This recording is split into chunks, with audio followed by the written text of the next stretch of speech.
everyone.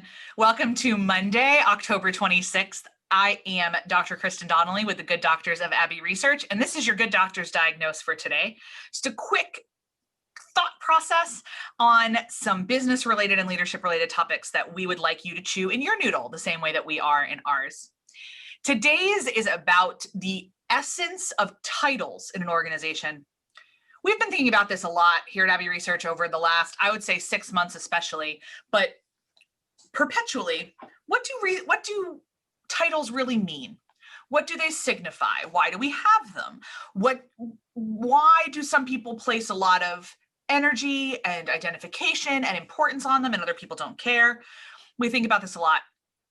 And what to us it has boiled down to is that, especially within small organizations, titles are a whole lot about expressing to other people, excuse me, potentially outside the organization, the level of authority with which you have to speak on behalf of your organization.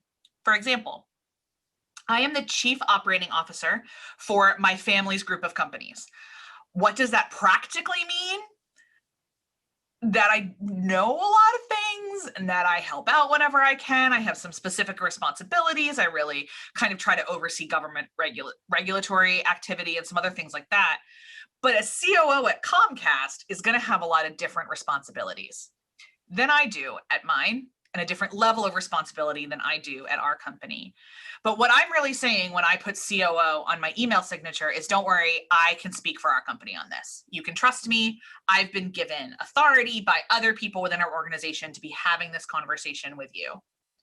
It's why there is a difference often between a manager or an assistant or, things like that. We associate levels of authority with those titles. For people for whom having external authority is incredibly important, obviously they're going to really, really value titles. There are organizations that pride themselves on not having any titles at all, and we think that's also, from the research we've read and our work, a little bit stressful for some people. People generally want to understand where they are in a pecking order in some way, shape, or form. Not caring about titles is one thing. We try very hard not to place a lot of value on them around here, but there are times absolutely where I have more responsibility for this organization than somebody else does, necessarily with a title that sounds more like manager or associate or things like that. Having my level, using air quotes, of a title means that I'm responsible for more. And that's just kind of the way it goes. It's messy and awkward, but as you are potentially thinking in these times of reformatting maybe some of how you do business, maybe you're looking to hire somebody because COVID has actually issued a whole host of new business opportunities for you, for whom, for some people that's certainly been true. And maybe after a really huge, downturn, you're now like, oh no, now we'd really like to start really reformatting things, who knows? As you think about titles, we would ask you to kind of think about that. What do these titles mean in your organization, and make them clear to other people? We've had some folks in the history of our company be like, well, when I interviewed for this job, it was this title, and that's not what this title means. And we've had to look at them and be like, right, but it's what this title means in this building.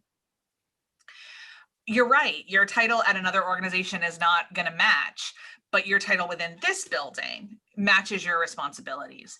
And having those difficult but very clear conversations about boundaries, titles also give people emotional boundaries, is really important as you navigate leadership and organizational structure within your organization. So that's all we've got for Good Doctors Diagnose today on Monday, October 26th. Dr. Aaron and I will both be back with you on Wednesday, and we'll see you then. Bye.